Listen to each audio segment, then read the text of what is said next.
Bienvenidos a la edición número 63 del Foro Virtual de Karate, el Foro Virtual Mundial que aboga por la unicidad del karate, respetando las particularidades y aprendiendo de todos los estilos y artes marciales. Hoy nos visita Genaro Mayambía, quien desde Australia nos dará una disertación sobre la historia de Judokan en México. Genaro, realmente es un placer contar con tu presencia hoy aquí. Al contrario, muchas gracias a ustedes. Aunque actualmente Genaro Maya vive en Australia, es originario de México, donde nace en 1954. En 1970 inicia su práctica de Karate-Do, llevando 52 años de práctica ininterrumpida. Es doctor en Ciencias de la Educación, tiene una maestría en Ciencias de la Educación, licenciado en Educación Física y profesor de Educación Física y Deportes. Ha desarrollado gran parte de su actividad de karate en el ámbito deportivo, tanto en la competencia y como juez en su rol de árbitro internacional. En el 2002 recibe en Madrid su licencia de juez A y en el 2006 la de referee A, cubriendo todas las categorías dentro de esta instancia. Participó en 15 campeonatos mundiales, 4 Copas del Mundo, 15 campeonatos panamericanos, 2 Juegos Panamericanos, 2 Juegos Centroamericanos y del Caribe, 2 Juegos Centroamericanos y 3 campeonatos de Norteamérica. Gerardo ostenta los grados de octavo dan de Judokan Ryu, séptimo dan de Nippon Den Karate-Do Tsuchiya Ryu, sexto dan de Goshu Ryu Taishu Kai. Querido Genaro Sensei, muchas gracias por darnos esta oportunidad. Estamos infinitamente agradecidos por tu presencia aquí hoy y te damos la palabra para escucharte con toda nuestra atención. Pues muchas gracias, Vilma, por esta presentación. Siendo, además de ti, que eres una persona pues que apreciamos mucho, que siempre has sido excelente amiga con nosotros. Pues como decía Vilma, yo me inicié en el karate en 1970 en una escuela llamada Clubes Okinawa Karate-Do, que era dirigida por Antonio Márquez.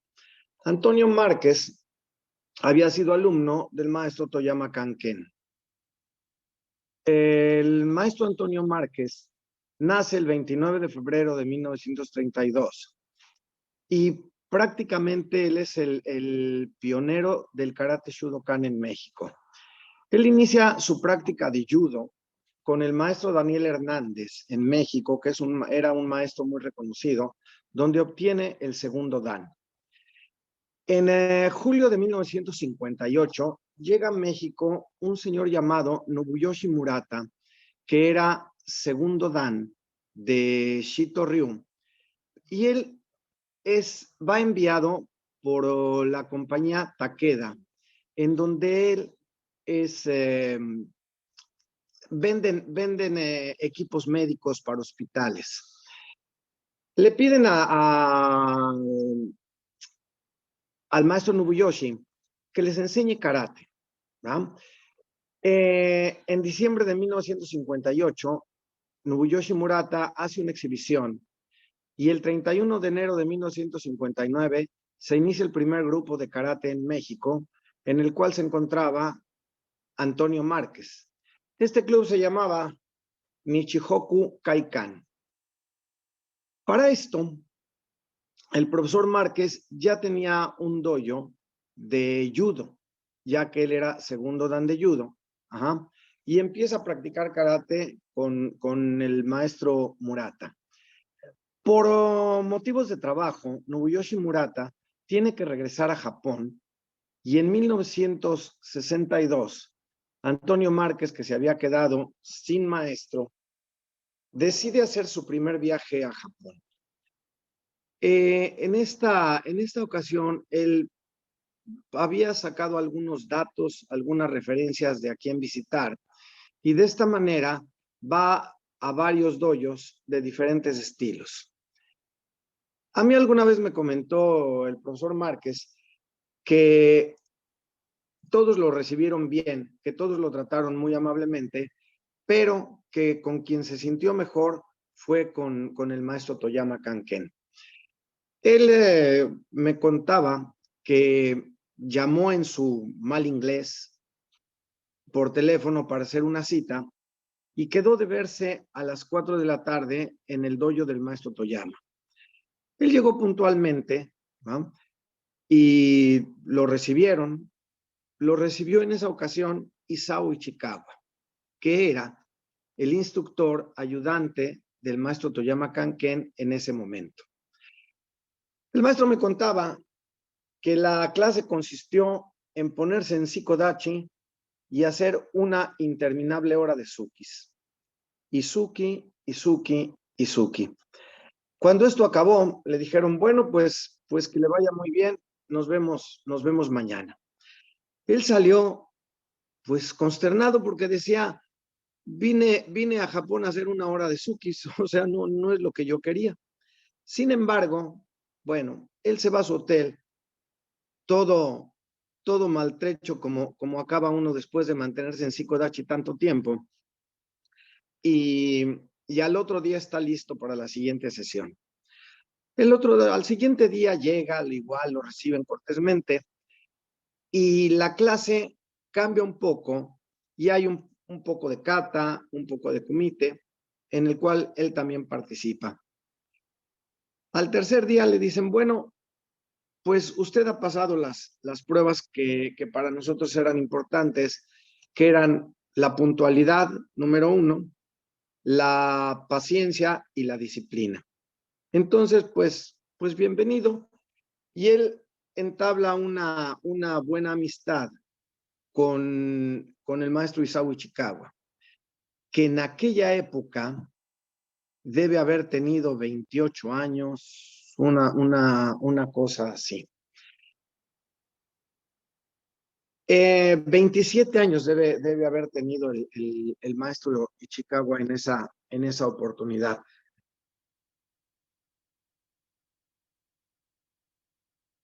Un año de... El maestro Márquez vuelve a Japón una segunda vez en 1963, en donde recibe el tercer dan. Él va acompañado de uno de sus primos que practica karate y judo con él, Ángel Márquez. Ángel Márquez, que era también su ayudante. Los dos van a Japón, lo recibe el maestro Toyama, practican con él. Él le dice, bueno, yo tengo una escuela en México, tengo alrededor de, en esa época él debe haber tenido, no sé, 500 alumnos. Era extraordinaria la cantidad de practicantes que había en ese momento. Yo creo que no nada más en México, sino en el mundo entero. En esta ocasión reciben sus grados y regresan a México y empiezan pues a enseñar la técnica de Shudokan y a tratar de esparcirla por todos lados, ¿verdad? El profesor Márquez, entonces, su escuela de un lugar, de un barrio que se llama Nápoles, una colonia en México, él tiene una escuela que se llamaba Nápoles Judo Club, y le cambia el nombre y pone Nápoles Judo Karate Club. Más adelante él cambia a un enorme gimnasio, que es en donde yo lo conocí, en un lugar que era Avenida Coyoacán 515, que tenía alrededor de 700 metros cuadrados. Y él le pone Clubes Okinawa porque me decía que era en honor al lugar en donde había nacido su maestro. Por eso él utiliza ese nombre de Clubes Okinawa. En esa época empieza a crecer y llega a tener cuatro escuelas. Cada escuela con una cantidad muy grande de alumnos, tal vez 300 alumnos, en donde había muchas mujeres, muchos niños, cosa que para la época no era muy bien vista, porque las personas decían que el karate era muy serio y que no se le enseñaba a los niños y no se les enseñaba a las mujeres. Antonio Márquez regresaría a Japón con su maestro y recibiría el cuarto dan. El cuarto dan. A la muerte del maestro Toyama, Antonio Márquez se queda sin quien lo guíe y voltea hacia Isao Ichikawa. Isao Ichikawa, un año después de la muerte de su maestro, se va a vivir a Viena, en donde lo va a visitar el profesor Márquez, practica con él en Viena. Él me contaba que la práctica con Sensei Isao Ichikawa era muy interesante, porque Ichikawa era un tipo extraordinario. Yo lo conocí. Era un karateca verdaderamente disciplinado, muy fuerte, terriblemente fuerte, con movimientos muy rápidos, tenía el cuerpo muy delgado, pero muy fuerte, muy marcado. Ese cuerpo que da la práctica de karate, el entrenamiento constante. Y de manos de Isao Ichikawa, él recibe su quinto dan. Esto debe haber sido 1969, una cosa así. Yo en 1970, que me inicio en el karate, tuve la oportunidad de conocer a Isao Ichikawa, que había sido invitado por el profesor Márquez para visitar México, ¿verdad?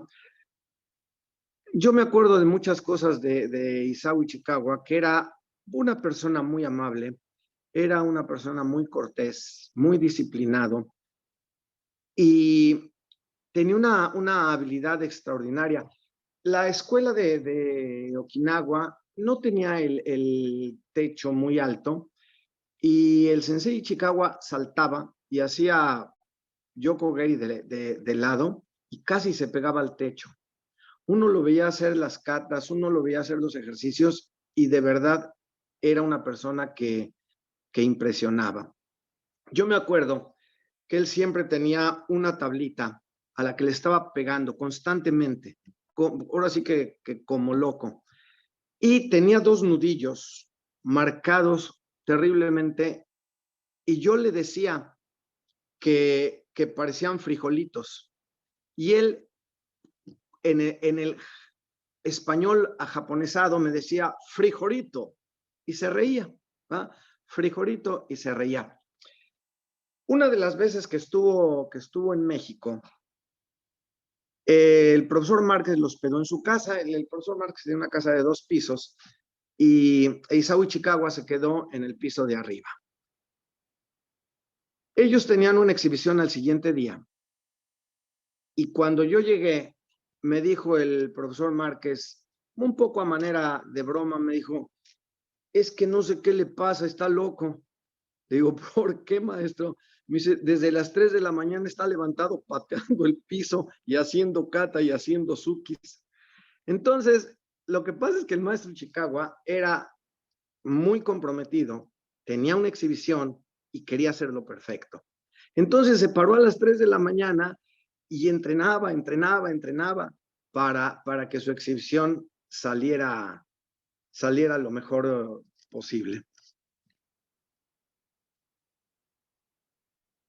El nombre de Okinawa Karate, como les decía yo, fue gracias a que el maestro quería honrar un poco el lugar donde había nacido su maestro. Las escuelas de Okinawa tuvieron un gran éxito y el profesor Ichikawa le decía al profesor Márquez lo que yo les acabo de decir, que el karate no era para los niños y que el karate no era para las mujeres. Esta diferencia de pensamientos ocasionó un rompimiento en donde el profesor Márquez dejó de entrenar con el maestro Isao Ichikawa. Porque Ichikawa decía, niños y mujeres no. Y en esa época, el profesor Márquez debe haber tenido 4 escuelas, más o menos, con 1,200 alumnos. Ustedes se imaginan de 1,200 alumnos, si 800 son mujeres y niños, pues es ir en contra de su propio negocio no enseñarles. Entonces, bueno, se separaron y Isao Ichikawa se quedó en México y empezó a dar clases en un lugar que es la Asociación Cristiana de Jóvenes, la UAI. Y bueno, ahí cambió un poco su forma de pensar, porque empezó a aceptar niños, empezó a aceptar mujeres y desarrolló una gran escuela. El profesor Ichikawa dejó un poquito la escuela tradicional del maestro Toyama y creó Doshinkan. Doshinkan, que se hizo una escuela muy grande, que hay algunos practicantes en todo el mundo, y él creó unas katas que llamaba Kyoku. En vez de las piñan, él no practicaba piña nidan, sana shodan, o ya había dejado de practicarlas, y hacía Kyoku shodan, Kyoku nidan, Kyoku sandan, godani, yondan y godan. Y al maestro Ichikawa no le gustaba la competencia. Él decía que el karate no era para jugar, que el karate era tradicionalmente pues para matar y que eso no estaba correcto, eso de los equipos y de pelear y esas cosas. Entonces su clase era muy física y mucha kata. Entonces, bueno, aquí viene una separación. Muchos años después yo me he encontrado algunos grupos que siguen la técnica de Doshinkan del maestro Ichikawa y siguen sin competir, por lo menos los de México, siguen sin competir, son muy disciplinados y siguen haciendo las katas que acreditó el maestro Ichikawa. Cuando nosotros practicábamos, teníamos un libro o varios libros del maestro Toyama Kanken. En uno de esos libros están las 5 piñan y están retratadas en ella Hisako-san. Hisako, la esposa del maestro Tsuchiya, que en esa época era tercer dan, ¿verdad? Y nosotros usábamos ese libro para continuar un poco con la práctica, ya que no había maestro japonés en ese momento. Y yo me acuerdo que el maestro Márquez de broma me decía, mire niño Maya, aquí en este libro está la kata y aquí está la descripción, ahí la puede leer, por favor. Entonces, pues obviamente todo en japonés era imposible leerlo para nosotros, ¿verdad? Pero sí podíamos, con lo que él había practicado con el maestro Toyama en Japón y con lo que él había hecho con el maestro Isao Ichikawa, sí podíamos seguir las katas y unos años después comprobé que Shibana no Kusanku, que era la kata que yo practicaba, pues era igual. Entonces, bueno, afortunadamente las cosas fueron muy bien en ese aspecto. El problema aquí es que al no tener una línea directa con Japón y no saber a quién recurrir, el profesor Márquez empieza a voltear hacia Estados Unidos, en donde se aleja un poco del karate tradicional y entonces conoce a George Minshew, Bill Wallace, Raymond McCallen, Benny Urquídez, que son extraordinarios competidores. Son verdaderamente hábiles para patear, para pelear, pero su kata, bueno, podríamos decir que es un verdadero desastre. Yo vi muchas veces a Raymond McCallen hacer kata o al mismo Jet Urquídez y su kata sí era muy poco practicada. En cambio, su kumite era extraordinario. Pero bueno, eso hizo que en México hubiera una división en que lo que se consideraba karate abierto. Y el karate abierto eran pues, las personas que solamente peleaban y que no tenían ningún fundamento o profundos fundamentos técnicos, ¿no? Sino nada más la parte competitiva. En 1983, yo me doy cuenta que no es lo que a mí me gusta, que yo no quiero seguir en este camino. Y me separo de la escuela, le digo, maestro, muchas gracias. Yo quisiera encontrar a alguien en Japón. Yo quisiera encontrar a alguien que hiciera el Shudokan tradicional. Y me voy a dedicar a buscarlo. Fui a la embajada de Japón, le escribí a muchas personas que pensé que me podían ayudar. Hablé con el presidente de mi federación, que en esa época era Luciano Valero. Y bueno, no hubo éxito, nadie sabía decir. ¿Ah? Yo me casé, Elena y yo nos casamos en 1989. Y dentro de esa luna de miel, dos locos como nosotros, le dije, oye, ¿qué te parece si de luna de miel nos vamos a este lugar y nos queda dinero para ir al campeonato panamericano a Maracaibo? Entonces, pues solo dos locos van a pasar su luna de miel a un campeonato de karate, ¿verdad? Así que nos fuimos de luna de miel a Maracaibo en 1989.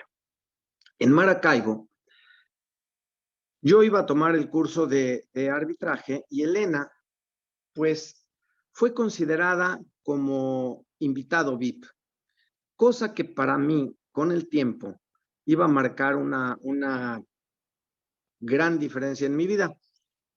En esa camioneta, en esa van, en donde iban los invitados VIP, que yo, por supuesto, me iba con ellos, porque ahí iba mi esposa, pues iba Sensei González, iba el presidente de la Federación Panamericana, y es la forma en que yo conocí a Sensei González. Entonces empezamos a platicar, y a mí Luciano Valero me dice, es que él hace Shudokan. Entonces yo le dije, bueno, pero es que tú me habías dicho que en México no hay Shudokan y que todo es muy malo. Me dijo, en México sí, pero él es el jefe de árbitros de América y él hace Shudokan bien.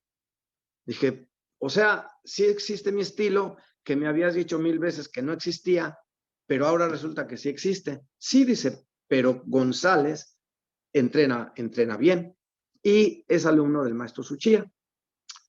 Nosotros platicamos, nos conocimos, pero hasta ahí quedó la cosa. Al siguiente año, en 1990, ¿ah? Va el maestro González a México al Campeonato del Mundo. Él ya va como su último evento deportivo, con toda la intención de retirarse. Él había hablado con Del Cur, que era el presidente de la UCO en aquella época, y bueno, fue simplemente a hacer su último torneo. Yo era juez panamericano en esa época y Julius Tiri, que era el jefe de árbitros en ese momento, no me dejó tomar el curso mundial. Me dijo, no, referee panamericano nada más, jueces no.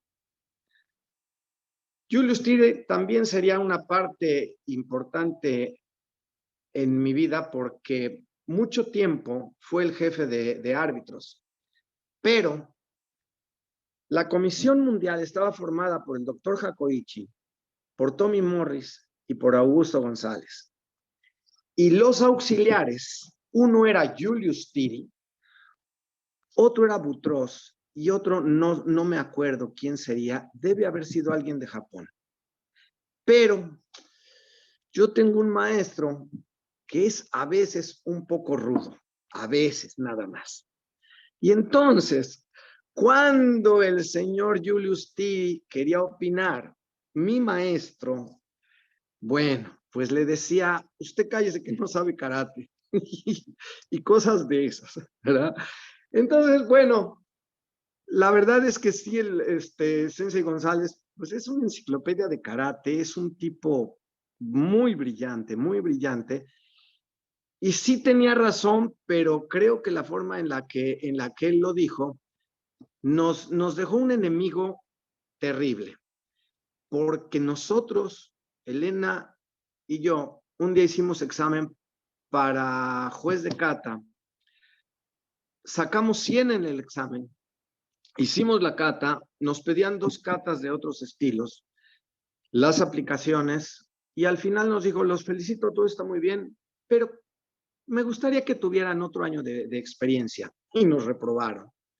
Y yo decía, bueno, gracias, Sensei González, esto me lo dejaste tú. Y en efecto, como esas cosas, me dejó muchas mi maestro. Ahí entonces, hablo con Sensei González en México, 1990, y le digo, maestro, pues yo practico, o creo que practico Shudokan. Y quisiera, pues, que me aceptara como su alumno. Bueno, me dijo, vamos a hacer esto. Él me mandó a entrenar con José Luis Necul, que en esa época era tercer dan. Para esa época 90 yo ya era cuarto dan.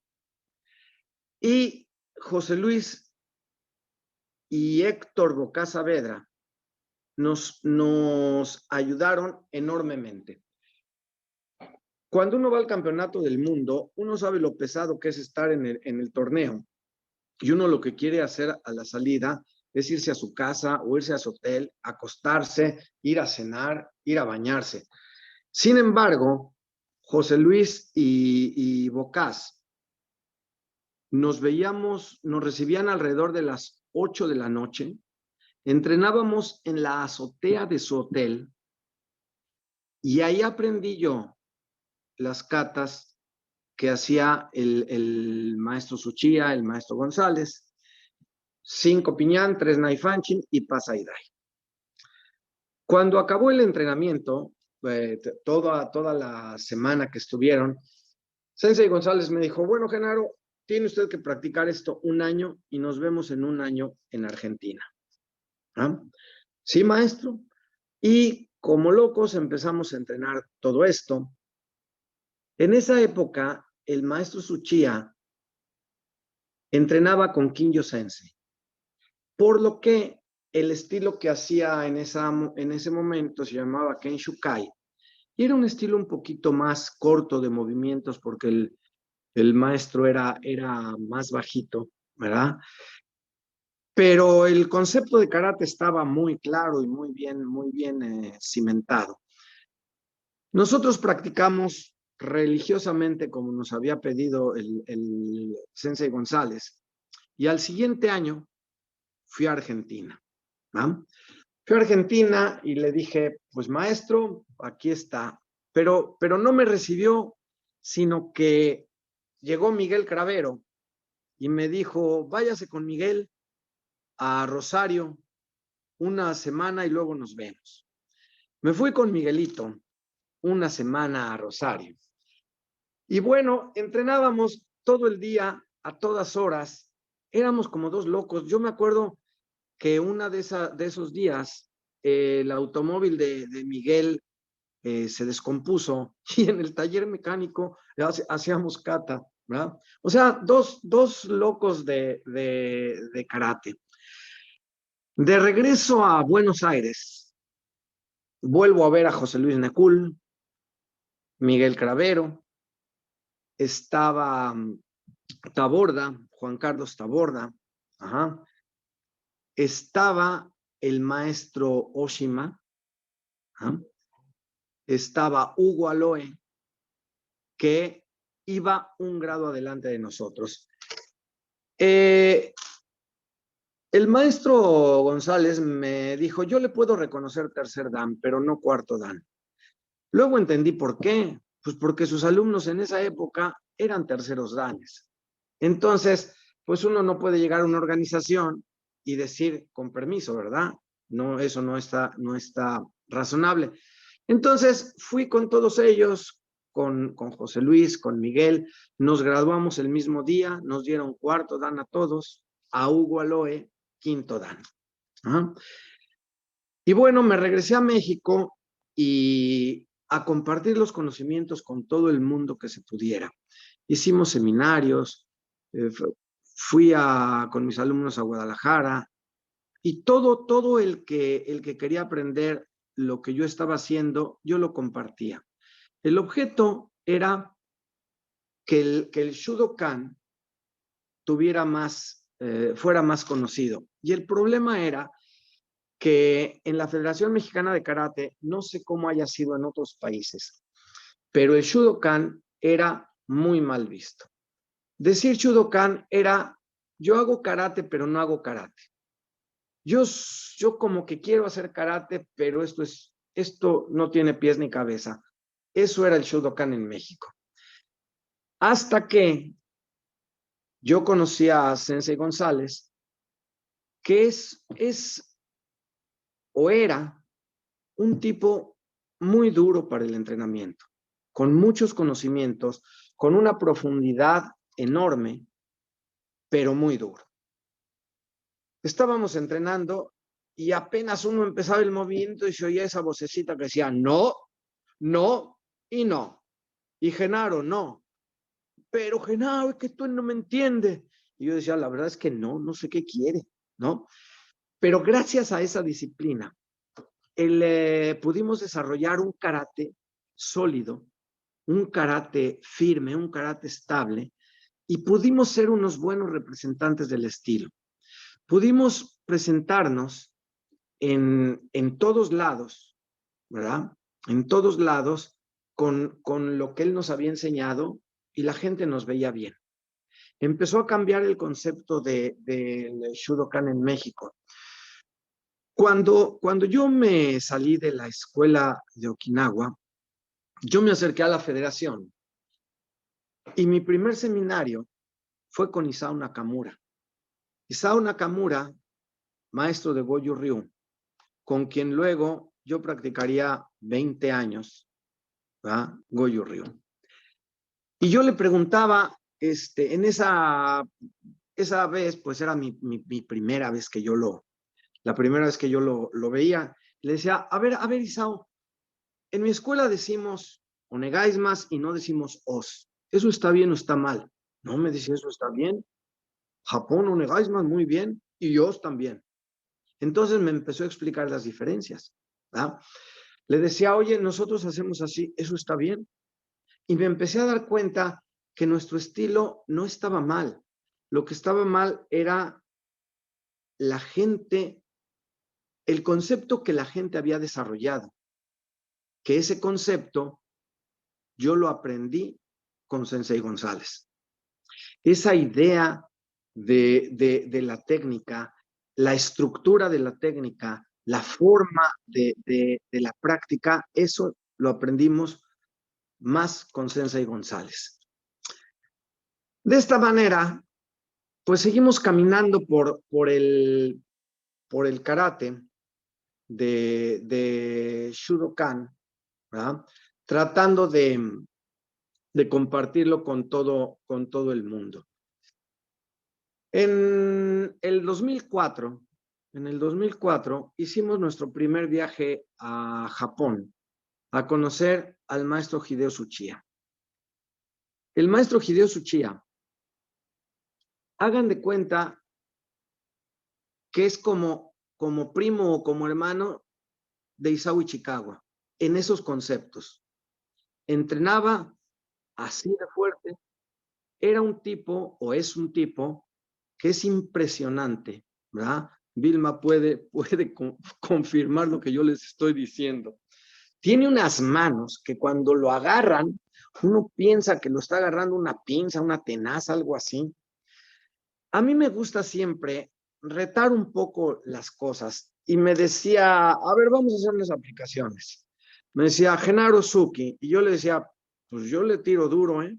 No, pues yo le tiraba duro, pero de nada servía.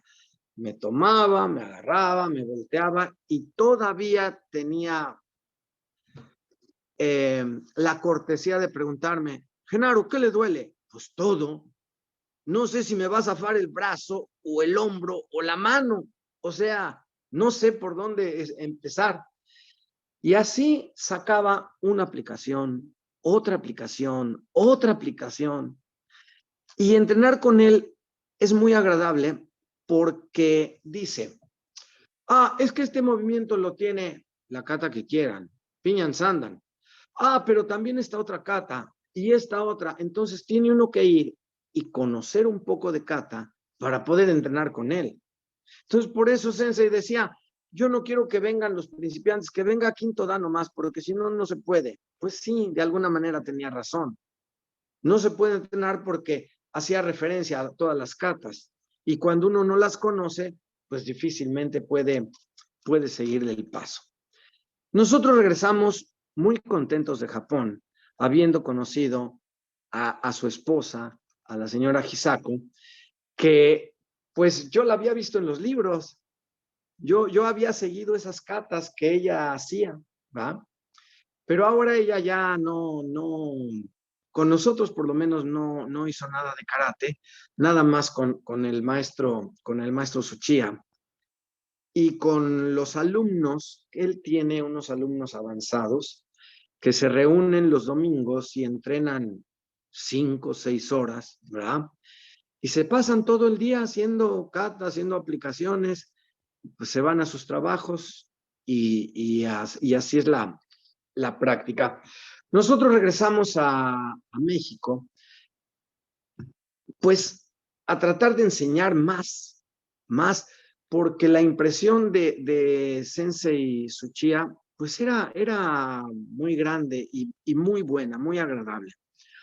Yo me acuerdo de haber tenido 2 maestros que para mí fueron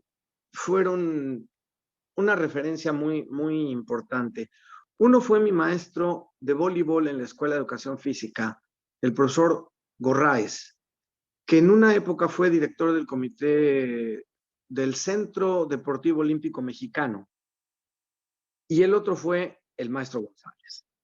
Cuando yo iba a visitar al maestro Gorraes, yo le decía a Elena, ¿no te dan ganas de que nos vayamos a la pista a correr como locos? Sí, me decía. Lo mismo me pasaba con Sensei González. Cuando yo hablaba con Sensei González, yo colgaba el teléfono y le decía a Elena, vente, vamos al dojo. Y nos poníamos a entrenar. Tenían esa habilidad de transmitir entusiasmo, de transmitir pasión, de transmitir ese gusto por hacer karate. Entonces, dentro de toda la rigidez, la estructura y ese genio que tiene mi maestro, pues es también una virtud el poder imbuirle a las personas esa pasión y ese gusto, ¿verdad? El hacer esas cosas, el querer repetirlo y no sale, y tener su voz aquí metida que decía, no, eso no, otra vez, y otra vez, y otra vez, ¿verdad? Y bueno, hay cosas muy interesantes que a mí me tocaron vivir con Sensei González y con el maestro Oshima.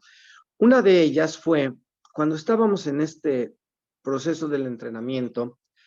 Un día Elena me dijo, ¿me corriges mi kata? Sí, le dije, con mucho gusto. Hizo la kata y le dije, yo sé que está mal la kata, pero no sé en dónde.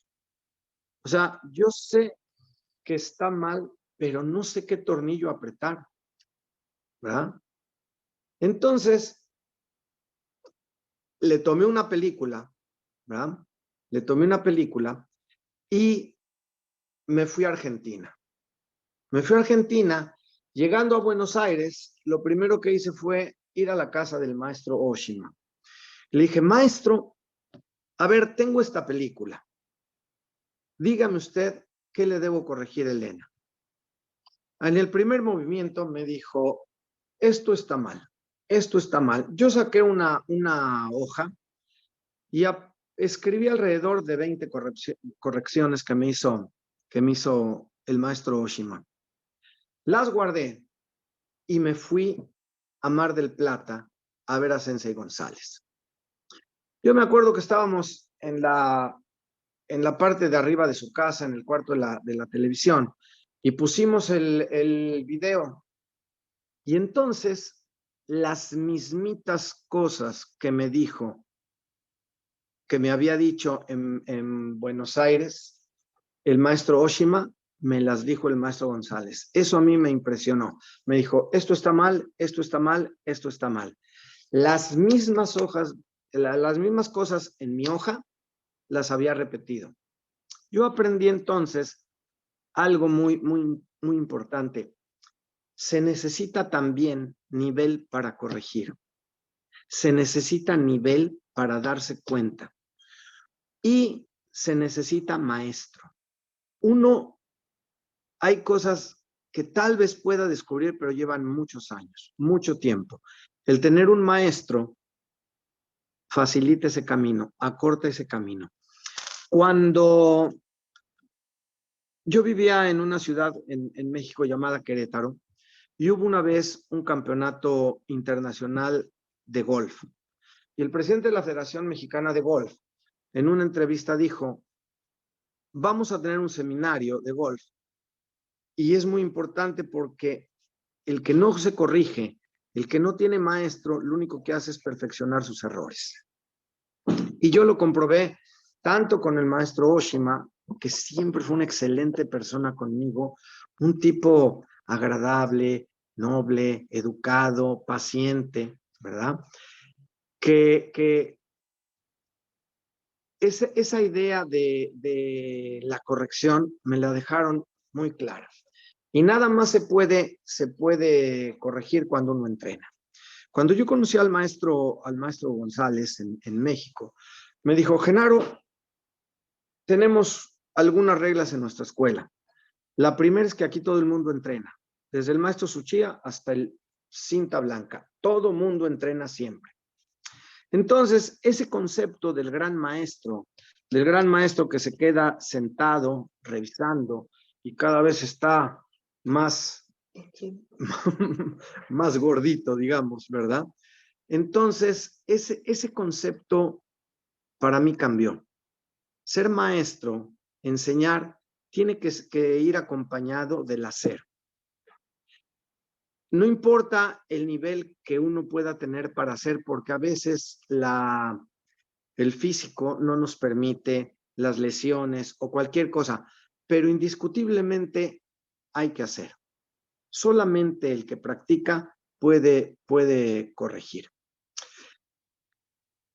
Unos años después, en el Campeonato del Mundo, llegó el secretario de la comisión, que en esa época era Javier Escalante. Me dijo, Genaro, quiero que Elena esté en la Comisión Mundial.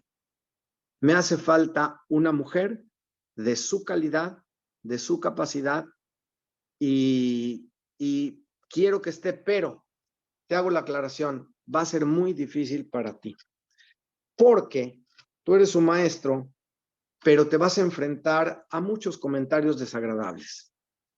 Entonces, pues tú me dirás, le dije, no, pero por supuesto, o sea, yo pensé, Sensei González estuvo en la comisión, ahora Elena en la comisión, pues nuestro estilo está bien entonces, no estamos tan mal, ¿verdad?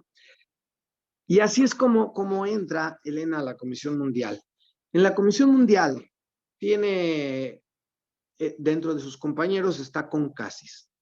Concasis, más adelante, fue el presidente de la Comisión de Árbitros. Luego él sale de la comisión y se hace el director de la Comisión Técnica. Muchos años nos invitaron a Australia. Muchos años Concasis y su hermano nos decían, vengan a Australia. Nosotros no tenemos su estilo. Queremos que Australia tenga otro estilo de karate. Queremos que haya más gente haciendo karate. Y de esta manera,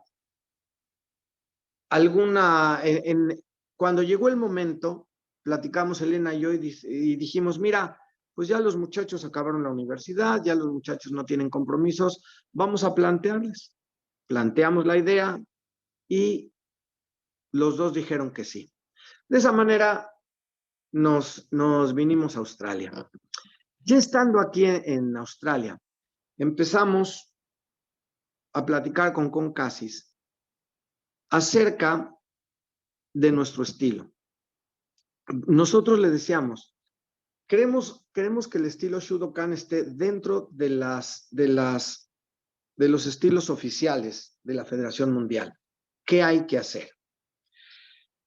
Yo pasé muchos cosas desagradables por nuestro estilo, porque al no ser oficial, yo tenía alumnos buenos, y cuando íbamos a un torneo, no faltaba el maestro que le decía, ¿por qué no te vienes conmigo?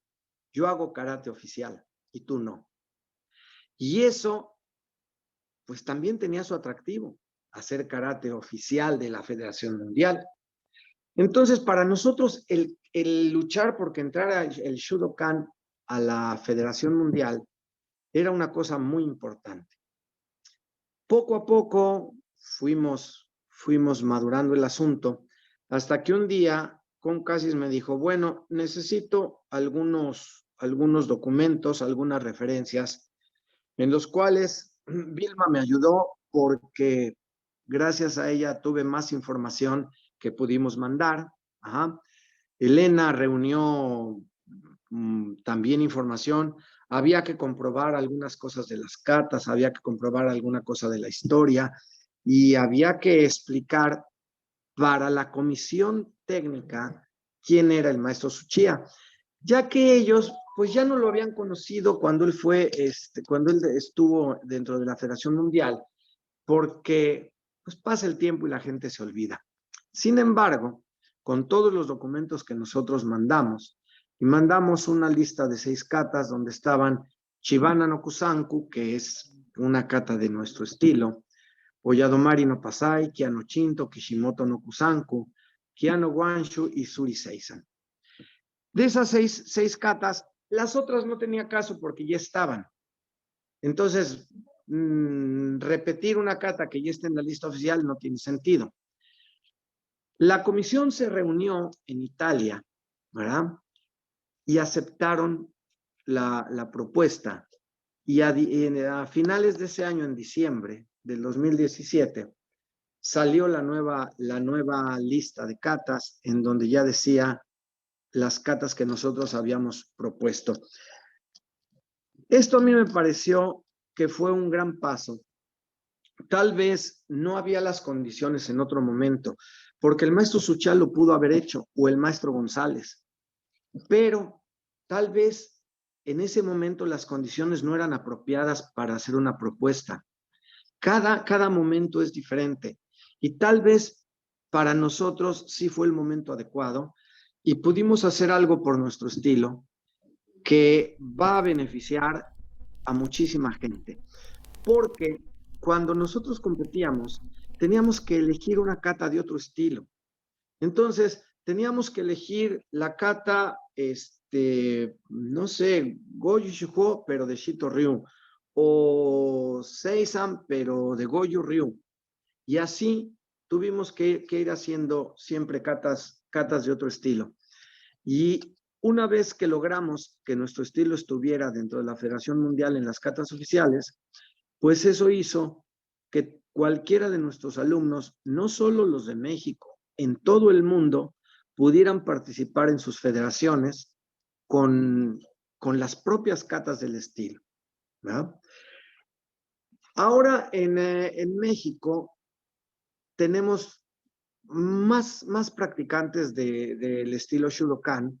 Tenemos alumnos en Guadalajara, tenemos alumnos en Oaxaca, en la Ciudad de México, en muchos estados ya hay.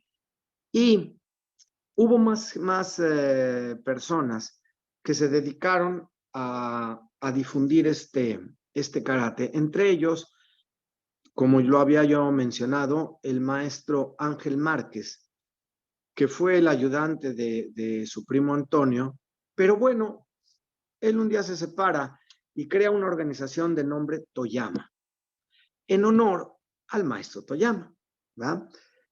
El maestro Ángel Márquez era un tipo que se entrenaba durísimo con él.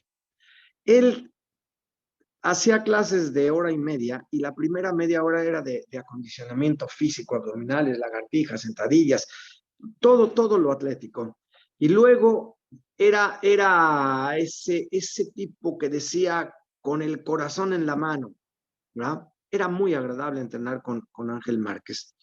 Hubo otro maestro que Antonio Márquez era tercer dan, Ángel Márquez segundo y Roberto García en esa época primer dan.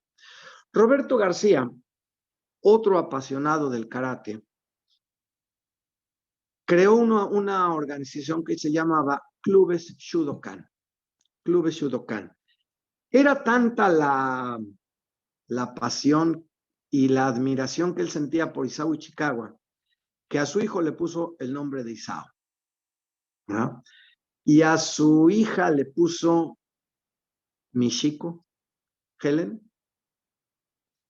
Entonces, su admiración por la parte japonesa era mucho.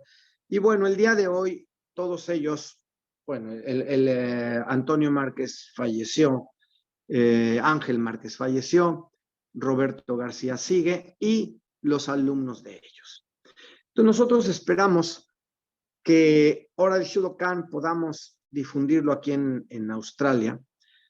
Ya hemos graduado nuestros primeros 3 cintas negras en estos casi 7 años que tenemos aquí.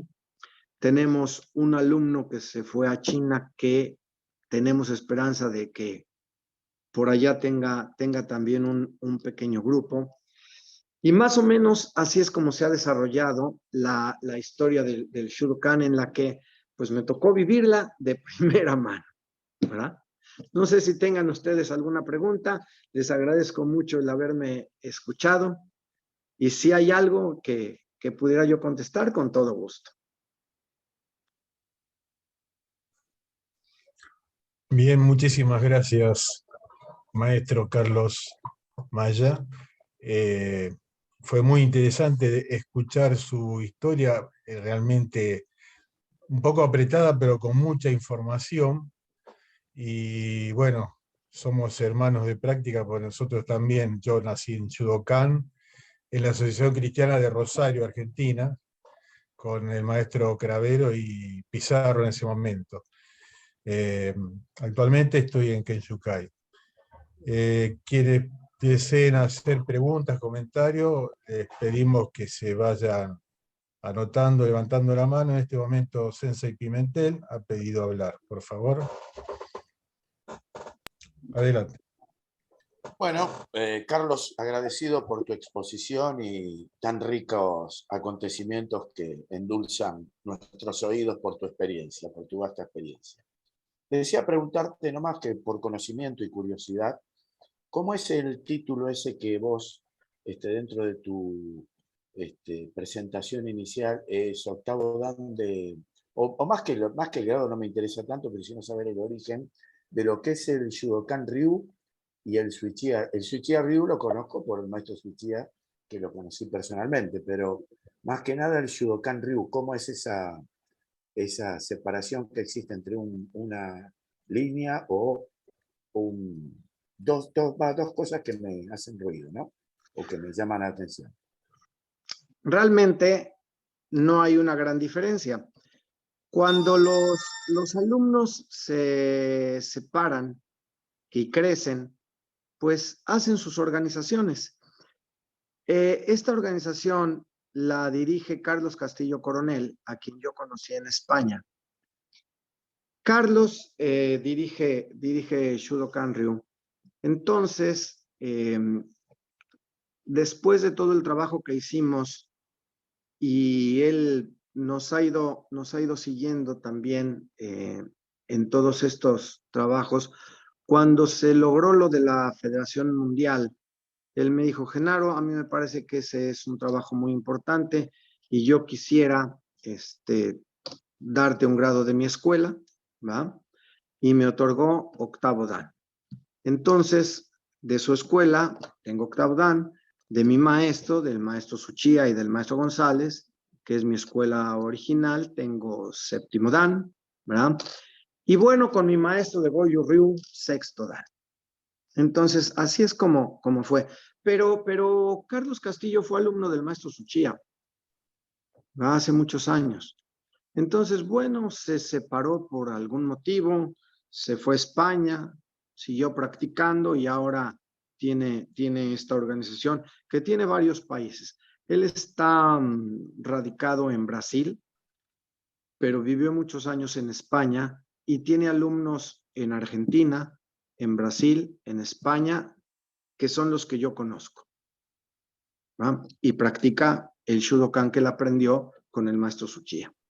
No, sí, lo conozco y tengo contacto con él. Pero no, quería saber nomás cómo era la separación así de organizaciones, sin entrar en calificación ni apreciaciones personales. No tengo ese interés en absoluto. Pero más que nada escuchar de lo tuyo, cómo está establecido todo esto en derredor de tu persona. ¿Mm? Yo te agradezco mucho tu aclaración y mi digamos, enriquecer mi conocimiento sobre el caso. Gracias. No, gracias, muy amable. Bien, Amílcar Coronel de Italia está pidiendo la palabra. Adelante. Sí, primero de todo, te quería agradecer por el tiempo que nos has dedicado hoy. Y después te quería comentar que Carlos Castillo estaba queriendo entrar, pero tuvo algunos problemas y no se pudo conectar. No sé cuál fue el problema. Estábamos hablando a través de Facebook y me comentaba que no pudo entrar, que por eso no está presente. Te quería comentar nada más que eso. Gracias, muy amable. Bien, Carlos Mancuso ha pedido la palabra. Hola, Sensei Genaro Maya. Bueno, un placer. Comento que hace más o menos 50 años atrás inicié mi práctica con Miguel Ángel Cravero en Shudokan. Después el camino fue llevando para hacer otros estilos y otros maestros. Y mi pregunta era un poco, en estos 2 años de karate virtual, hemos tenido como una difusión y revalorización de Toyama Kanken y de Shudokan. ¿Cómo vive usted esta sensación, este presente de que salga un poco más a difusión todo este hermoso y rico recorrido, ¿no? Yo creo que las circunstancias son las que hicieron estas diferencias. Cuando el maestro Funakoshi pone su primer dojo y empieza a desarrollar el karate, tiene 60 años y está retirado. Pero es una persona que tiene capacidad, que es preparada, entonces para él es fácil difundir el karate. En esa época, el maestro Toyama era mucho más joven y tal vez su interés estaba más en la práctica que en la difusión. Tal vez ese interés era por irse a Taiwán, por regresar, por conocer, que es en cierta época lo que todos queremos. Entonces, no tuvo esa publicidad tan grande que muy acertadamente hizo el maestro Funakoshi. Sin embargo, ahora con el trabajo que ha hecho Belina y con el granito de arena que todos vamos poniendo, con esto que ustedes están haciendo, que esto es un foro internacional, una cosa muy importante, luego lo ponen en el Facebook, esto permite que la gente se entere. Muchas veces, especialmente creo que sucede mucho en los karatecas, en donde el único maestro que vale es el mío. El único estilo que vale es el mío. Y eso es mentira. Yo escuché a una de mis amigas que se fue a Shotokan porque así le convenía. Y un día me dijo, es que Maya, Shotokan es la sublimación del karate. Le dije, caramba, hombre, por fin te hicieron entrenar por lo que veo, porque eso le sucede a cualquiera. Pero entonces tiene que ser el que se conozca. Poca gente conoce el trabajo del maestro Toyama, poca gente sabe que él fundó el antecedente de la Federación Japonesa de Karate, ¿no? Cuando él reúne a todos y su intención es simplemente reunirlos para hacer un karate más fuerte. La intención de él, como la de Funakoshi y como la de muchos otros, nunca fue crear un estilo. Ellos seguían las enseñanzas de su maestro Funakoshi de Asato y Toyama Kanken de Itosu, ¿verdad? Pero no era esa su intención. Entonces, el que hoy se difunda, a mí me parece que le da un valor extraordinario, sobre todo, pues a nosotros que somos de Shudokan, a nosotros que hemos tenido la camiseta puesta eternamente y que hemos sufrido un poco el haber sido de este estilo cuando no era oficial. El que tantas veces nos dijeron, sí, pero tú no eres de karate oficial. El día de hoy ya nadie nos puede decir eso. Seré malo, pero mi karate es oficial. Entonces, sí, yo celebro que esto se esté haciendo. Cada vez que Belina publica algo, a mí me da mucho gusto. El karate, como yo les platicaba del maestro Isao Ichikawa, tuvo un pequeño cambio. No sé si considerarlo cambio o simplemente una forma un poquito diferente o un enfoque diferente.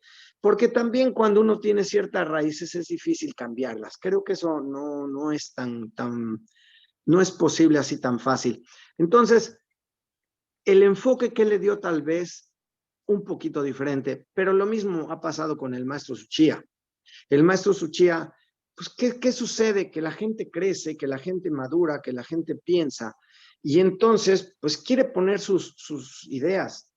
Y es así como se han hecho las diferentes líneas, que aun cuando son más o menos lo mismo, pues ahí tenemos a Kase y ahí tenemos a todos los de Shotokan, a Nakayama, a Nishiyama, que hacen el mismo Shotokan, pero con alguna cosita diferente. Creo que eso nos tiene que pasar en Shudokan. Mientras más seamos, mientras más crezcamos, tendremos que tener algunas características que querramos que nos distingan. Pero en esencia, que el karate de Toyama Kanken y que su persona y su trabajo se den a conocer, a mí me parece que es una magnífica cosa, ¿no? Y ahí hay que felicitar a Belina porque ha trabajado y ha investigado mucho, ¿no? Muchas gracias, maestro. Al contrario, un gusto.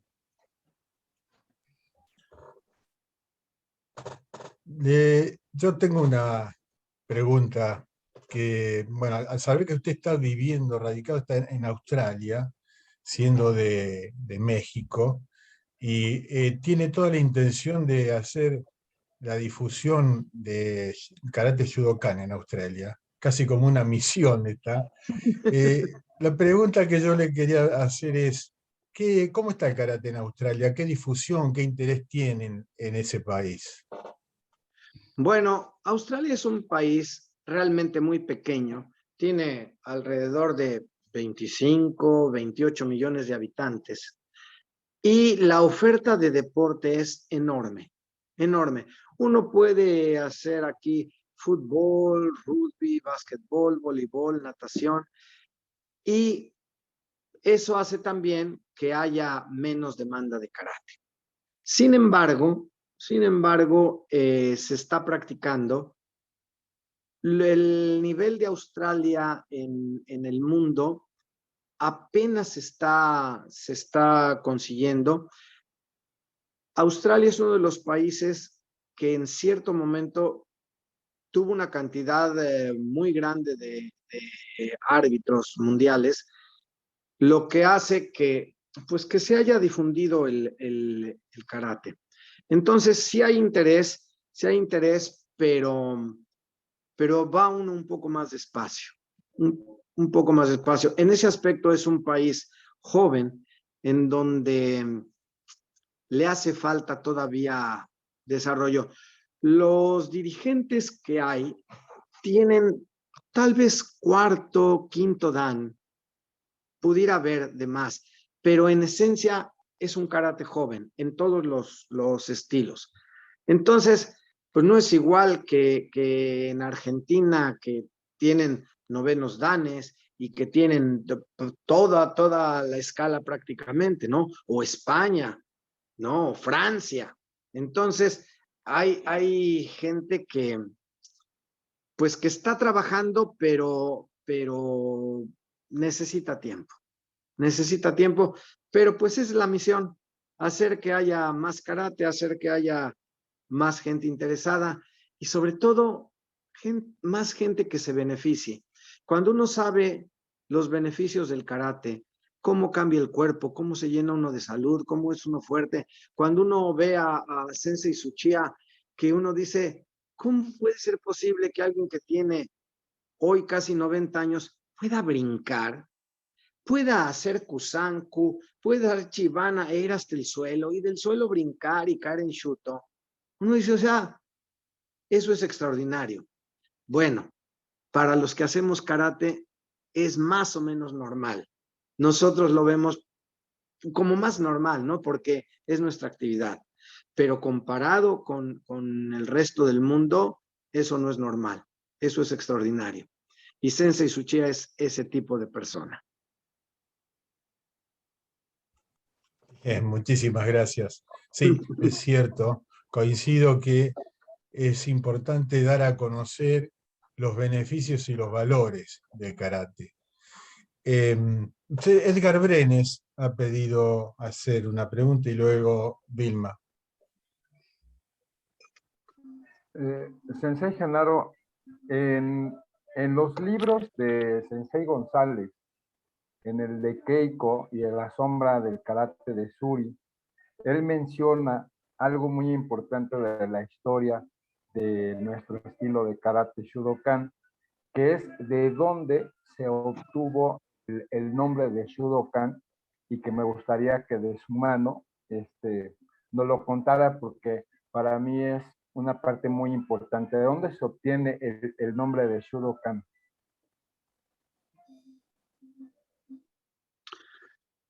Bueno, el significado de Shudokan es la casa del estudio, ¿va? Y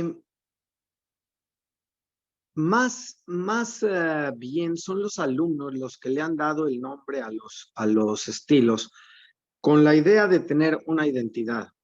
Es como el escudo. El maestro Tsuchiya, cuando estuvo en Argentina, y aquí Vilma y los demás pueden decirme, no estaba tan interesado en tener un escudo. Esa fue una idea de los propios alumnos. Esa fue una idea de José Luis Necul. ¿Va?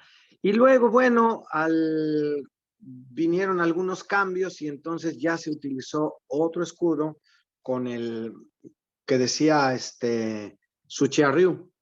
Pero creo que eso ha sido más bien cosa de los alumnos. Siempre los nombres han sido cosa de los alumnos para crear cierta identidad, que bueno, es importante, pero para los maestros eso no era importante. Para ellos era importante la práctica y lo que a mí me decía el maestro González, todos practican. Entonces creo que más bien es esa idea, ¿no? En que no fue un nombre que buscó el maestro Toyama Kanken.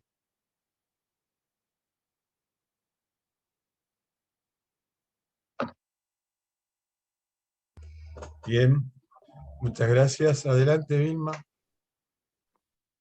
Bueno, Genaro, muchas gracias primero por tu tiempo y por todo lo que nos contaste. Yo quería, aparte de agradecer lo que hicieron en la Federación Mundial de lograr que nuestro estilo estuviera nuevamente con los nombres de sus kata. Pero vos hiciste referencia a la pérdida, o sea, en el camino, Shudokan estaba dentro de la Federación Mundial y se hacían los kata de Shudokan. Y en el camino eso se perdió. Creo que un poco fue responsabilidad de la Federación Japonesa, cuando empiezan en esa etapa del reconocer los estilos y de los Tokui Kata y de los Shitei Kata, donde la Federación Japonesa reconoce 4 estilos, y entre los cuales no reconoce a Yorin Ryu, que es madre incluso de estilos que reconoce como integrante de la Federación Japonesa, ¿no? Claro, claro. Sí, tienes toda la razón, eso es cierto. En aquella reunión en Taiwán es cuando se hace eso de los estilos. Y por supuesto que esto debe obedecer a una situación política. Entonces, uno se puede preguntar algo muy sencillo. Wado Ryu, que es un estilo más pequeño comparado con los otros. Pero ¿por qué Wado Ryu se reconoció? Pues porque los dirigentes de Wado Ryu seguramente estaban en la política. Y eso es lo que ha pasado siempre. Entonces, en nuestro caso, bueno, no estábamos en esa época en la política, o no éramos políticamente tan fuertes, o no éramos un estilo tan conocido como pudo haber sido Shotokan, que por la cantidad de alumnos, uno va al campeonato del mundo y la mitad son de Shotokan. Entonces, pues uno se ve en la necesidad de aceptar lo que hay, ¿sí? Lamentablemente, en Shudokan, los competidores de nivel internacional que tenemos, pues son muy pocos, contados con las manos, contados. Carlos, mi hijo, estuvo rankeado 25 del mundo para este proceso de los Juegos Olímpicos, ¿verdad? Y nadie más de Shudokan había, nadie. Entonces, cuando uno dice, pongan mis katas, pues sí, pero es que nunca las hace nadie. Entonces, ese es otro problema, ¿no? Que llegue el de Shotokan y dice, pues es que yo tengo 40 alumnos que están compitiendo y van a ser todos Kankudai. Entonces, pues también eso es otro de los motivos. Por eso tenemos que trabajar doblemente para que crezcan, para que tengamos representantes, pues para que estemos en todos los organismos, no porque el deporte sea la parte fundamental, porque Sensei González me decía muy frecuentemente, el verdadero karate está en el dojo, ¿verdad? El maestro Tsuchiya con frecuencia me decía, Genaro, todos los días cuando pase por el dojo, una kata, poquito, pero siempre, poquito, pero todos los días. Y tienen razón, pero no están pensando en la política, están pensando en el entrenamiento personal, ¿verdad? Y bueno, pues ojalá que tuviéramos más competidores para que pudieran estar en eso, pero pues eso no depende tanto de nosotros, ¿no? Pero como dices, es muy cierto, ¿no? Esta reunión de Taiwán es en donde se definen los 4 estilos principales, donde tuvimos que aprender esas katas, donde yo para presentar mi examen panamericano de juez y mi examen mundial de juez fue con katas de Shito Ryu, de Goju Ryu. Hice los 4 estilos, de Wado y de Shotokan. Pues era lo que uno tenía que hacer si quería ser árbitro y estar ahí. ¿Más?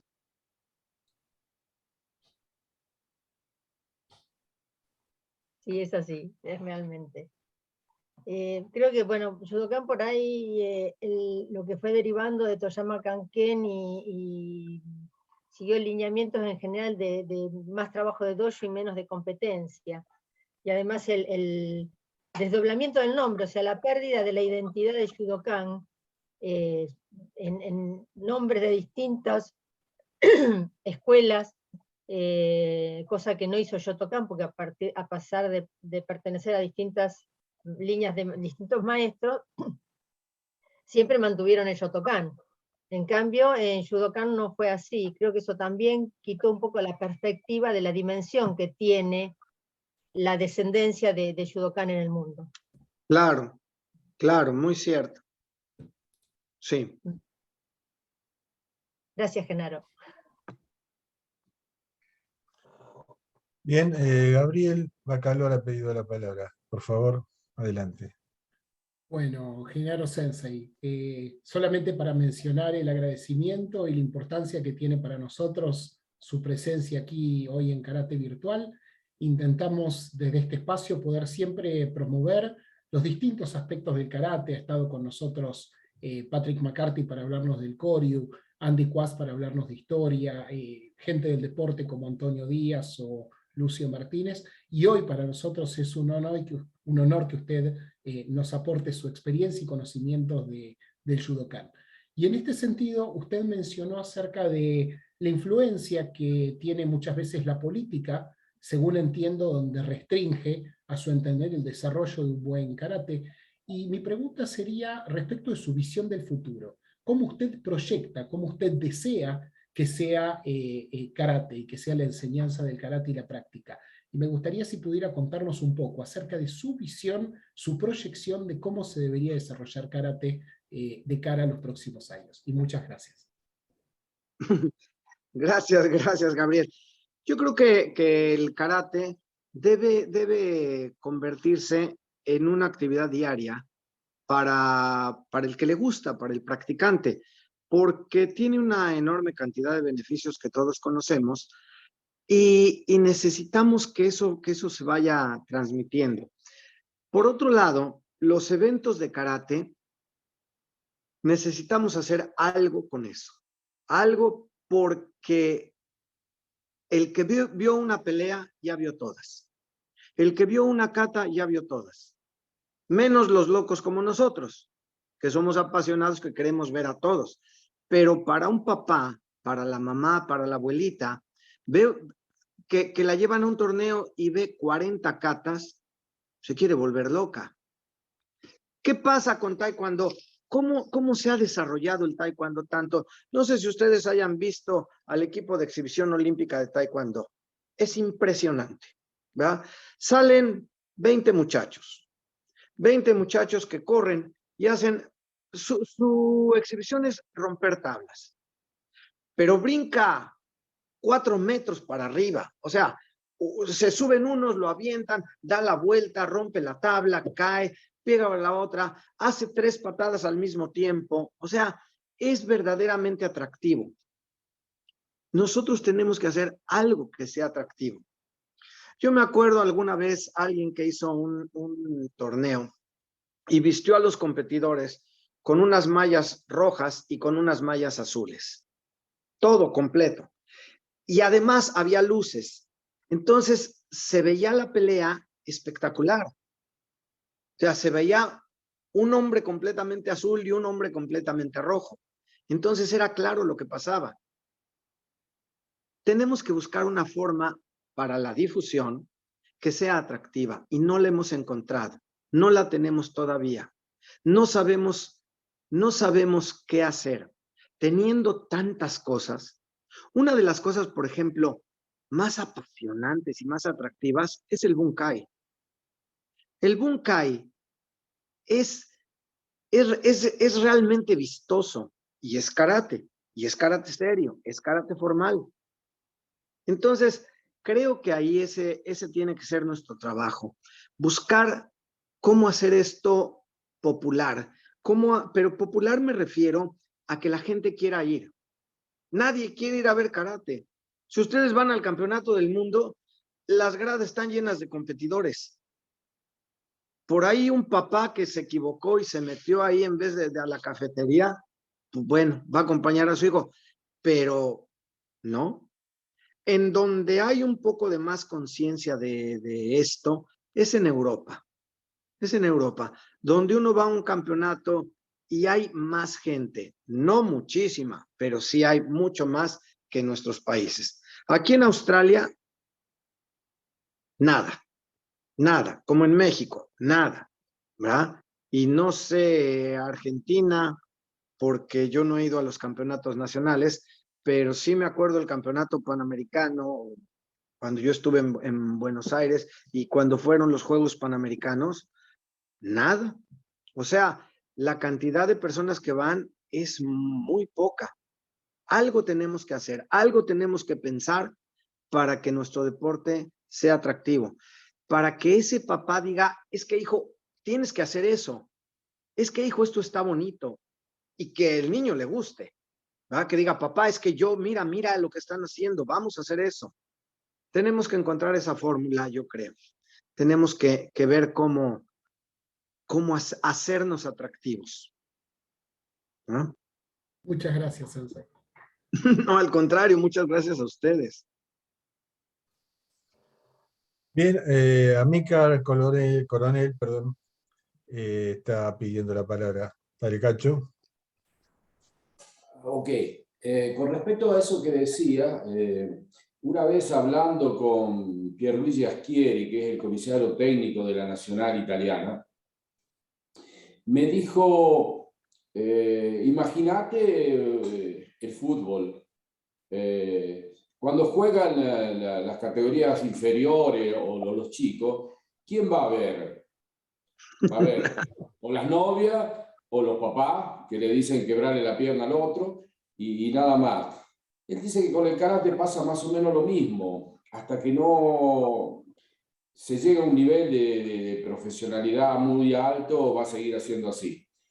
De todas maneras, esa es la visión que tiene él, porque sí, es verdad que a nosotros no nos viene a ver nadie, pero también es verdad que nosotros no vendemos humo, porque si nosotros nos hacemos espectacular y todo lo demás, yo creo que no reflejamos lo que nosotros entendemos por karate.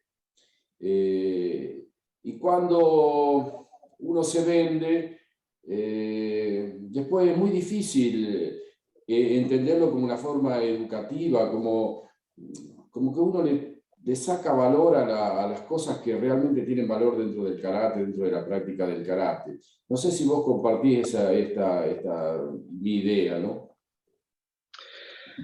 Una de las partes más atractivas del campeonato del mundo, del campeonato panamericano, es la kata por equipos.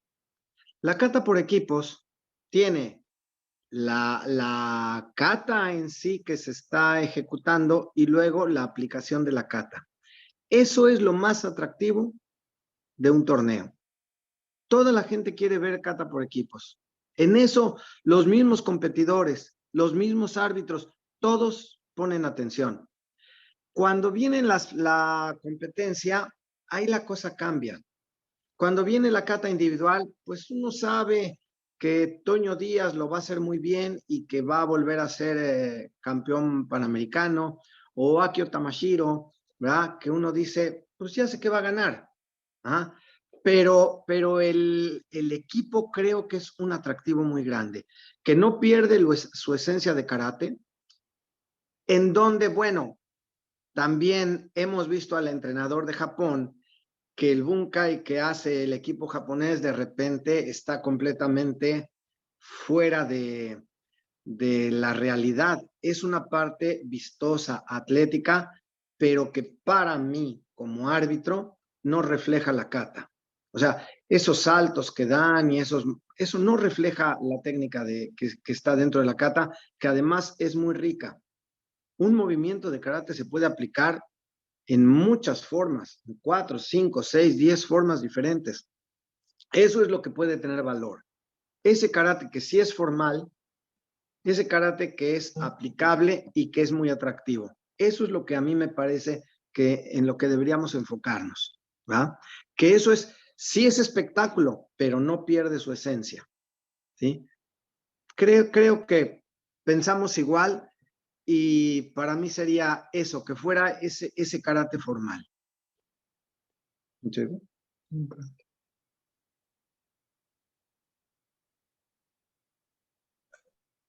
Bien, ahora sí, se activó el micrófono.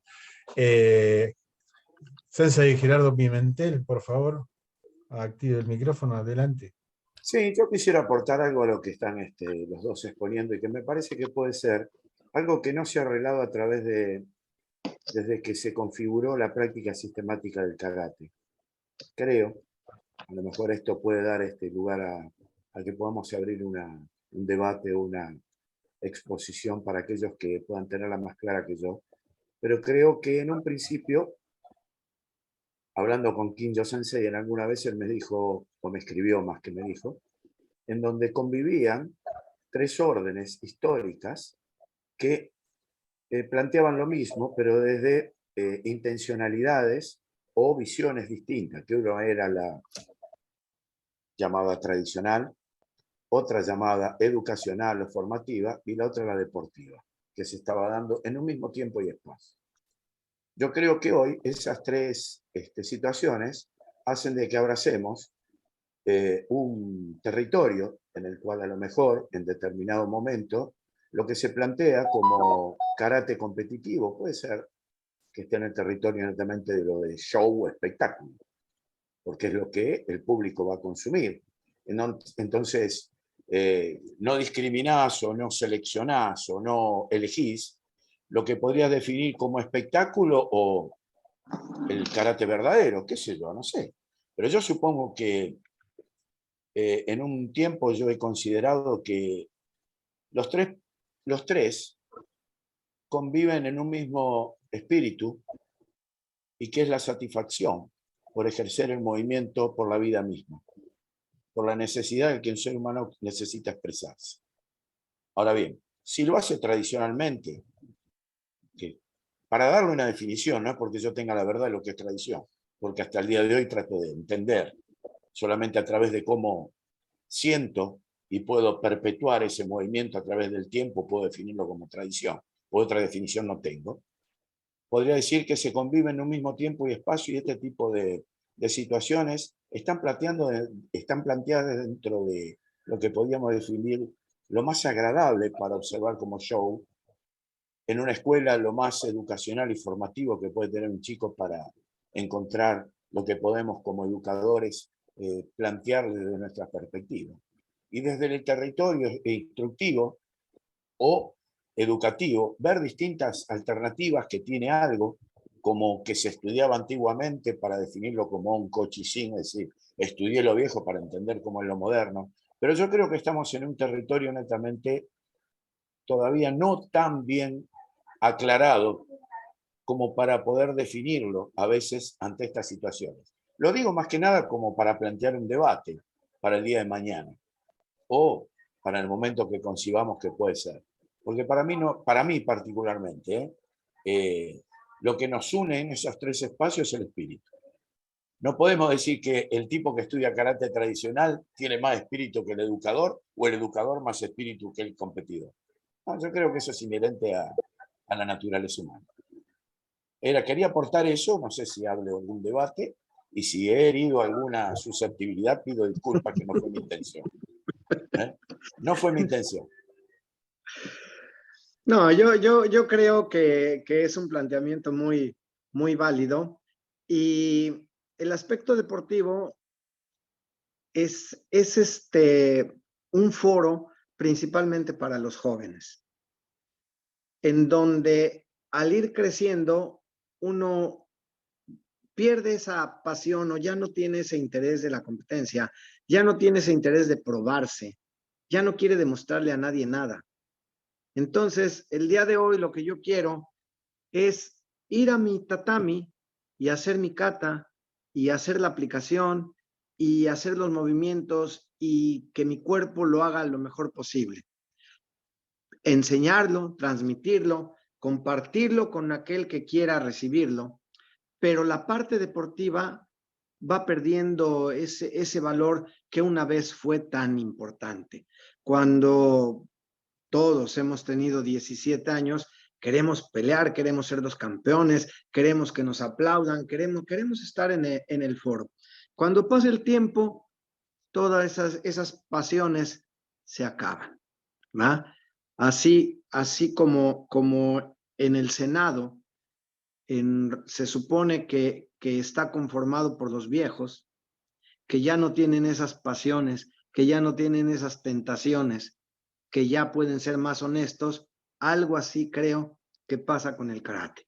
Cuando uno se hace viejo, su intención es hacerlo lo mejor posible, hacerlo, por el gusto de hacerlo. Y el demostrarlo, pues queda en un término bastante secundario, relegado, en donde ya esa importancia se ha perdido. Uno tiene esa convicción, esa confianza de decir, pues esto es lo que yo hago, esto es lo que yo sé. A lo mejor no te convence todo, pero esto es lo que hago, esta es mi capacidad y esto es lo que puedo hacer. Y disfrutarlo, y cuántas veces hemos visto personas que tal vez su karate o su arte no sea tan bueno, pero esa pasión con que lo hacen, esa sí es. Y eso tiene un enorme valor. Miguel Cravero, alguna vez platicábamos y me decía, es que Genaro, lo que vale es lo que hemos practicado. No si tú hiciste la mano así o si yo la hice así. Eso no tiene importancia. La importancia es el haber sudado el karategi, el haber estado dentro del dojo y practicado. Y tenía razón, Miguelito. Tenía razón. Me parece que esa es una cosa importante. La práctica. Sí. Bien, muchas gracias. Ya estamos cerca del final, pero antes le vamos a pedir a Edgar Brenes que quiere hacer nuevamente una pregunta. Sensei Genaro, bueno, yo he sido de Karate Shudokan y siempre siempre me sorprende, ¿no? Yo se lo he dicho, usted es una persona increíble, extraordinaria, como lo dice. Para mí no deja de sorprenderme. Nosotros los alumnos obtenemos un legado en esencia del Karate Shudokan.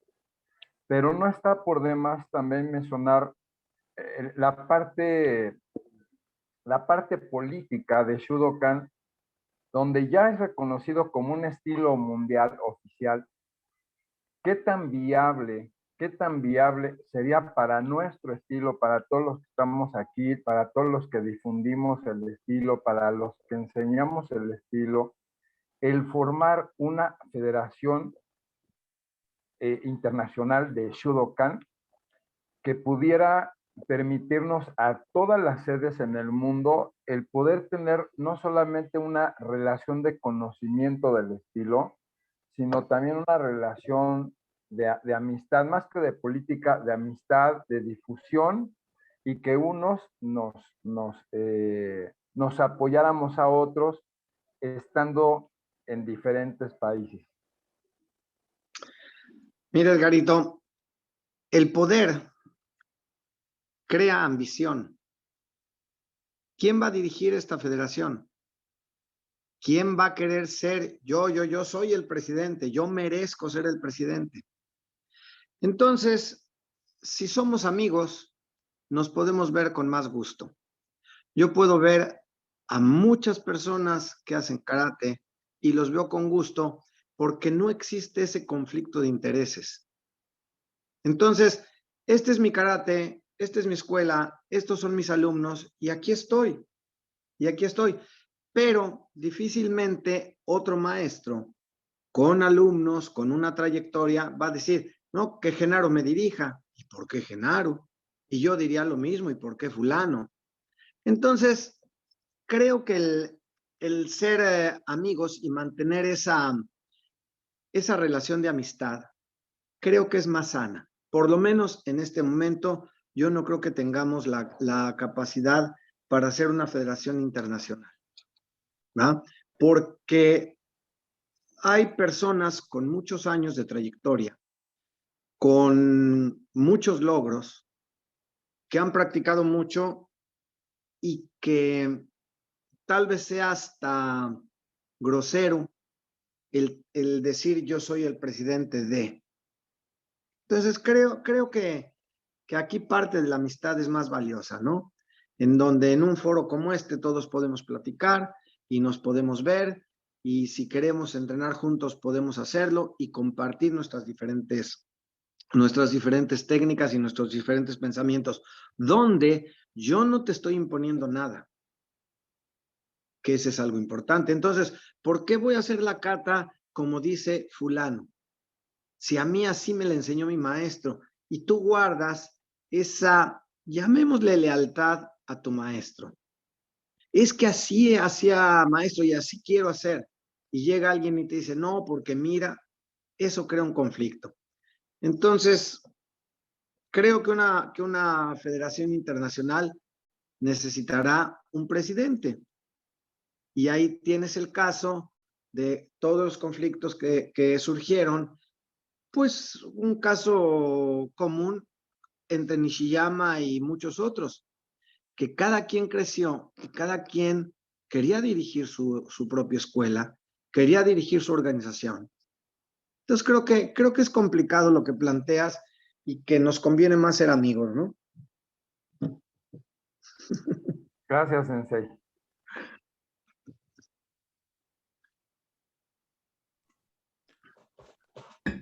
Bien, ya estamos arribando al cierre. Ha sido muy interesante. Seguramente queda para más cosas, pero bien, todo tiene un final, como dicen. Gabriel, por favor, te paso el cierre. Previo a cederle la palabra al maestro Jorge Mendoza desde México para realizar el cierre de la plática del día de hoy, deseo mencionar que para nosotros es un honor también contar hoy con la presencia del maestro Alberto Cruz, también de México, quien más allá de sus conocimientos prácticos en el dojo es una biblioteca andante y admiramos mucho.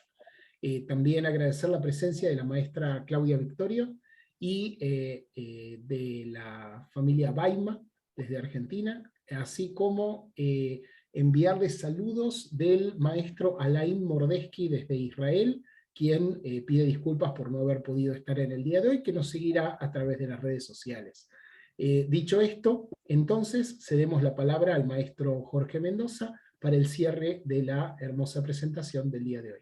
Adelante, Jorge. Muchas gracias.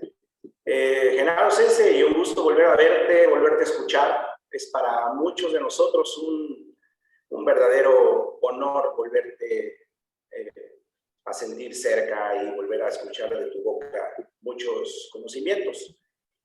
Karate Virtual, este es un foro sensacional porque nos permite conocer, nos permite adentrarnos, nos permite indagar en el bello mundo del karate. Como ustedes lo comentaron hace unos momentos, esto es lo más valioso para el foro Karate Virtual. Poder sentarnos una tarde sin camiseta, sin escudo, sin distinción y con el corazón en la mano para poder hablar de lo que más nos gusta y lo que más amamos muchos de nosotros, ¿no?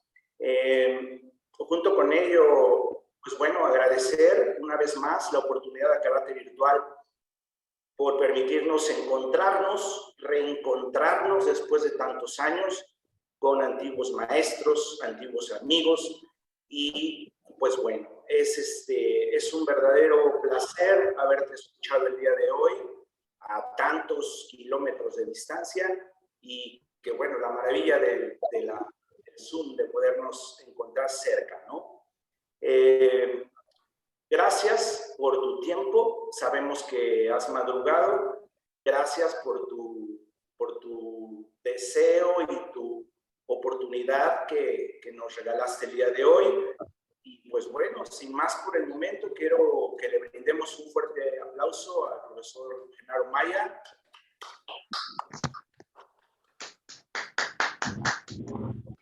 Con mucho cariño y mucho respeto de los que estamos hoy en Karate Virtual.